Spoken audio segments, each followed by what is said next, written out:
அஸ்ஸலாமு அலைக்கும் வரஹ்மத்துல்லாஹி வபரகாத்துஹு. இறைவன் மனிதனுக்கு இதை கொடுக்கின்ற மிகப்பெரிய பொக்கிஷமாக இருக்கின்றது, ரஹமத்தாக இருக்கின்றது,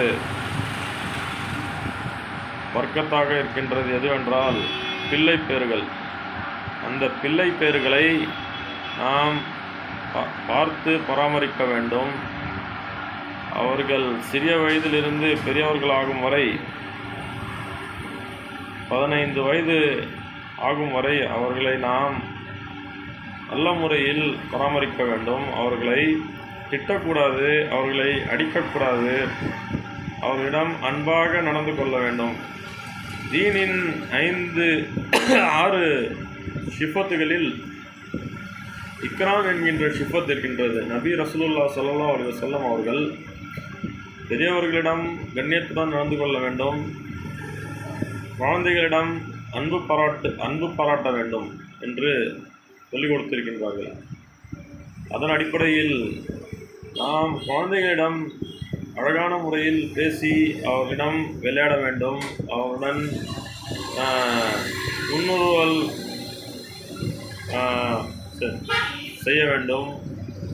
ஆக நாம் குழந்தைகளை அழகான முறையில் பராமரித்தால்தான் அவர்கள் நம்மிடத்தில் ஒட்டுவார்கள், நம்மிடத்தில் சிரித்து பேசுவார்கள்.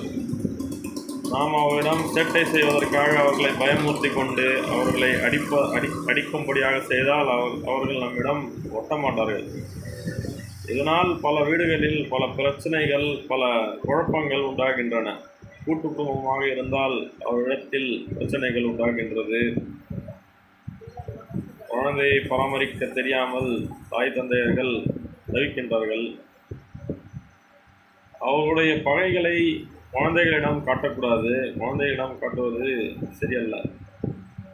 தன்னுடைய பகையாக இருந்தாலும் அல்லது ஏதாவது சச்சரவாக இருந்தாலும், சண்டை சச்சரவாக இருந்தாலும் அதை குழந்தைகளிடம் காட்டுவதை நிறுத்திவிட்டு அல்லாஹ்விடம் துஆ கேட்க வேண்டும், பாவ மன்னிப்பு கேட்க வேண்டும், துஆ கேட்க வேண்டும்.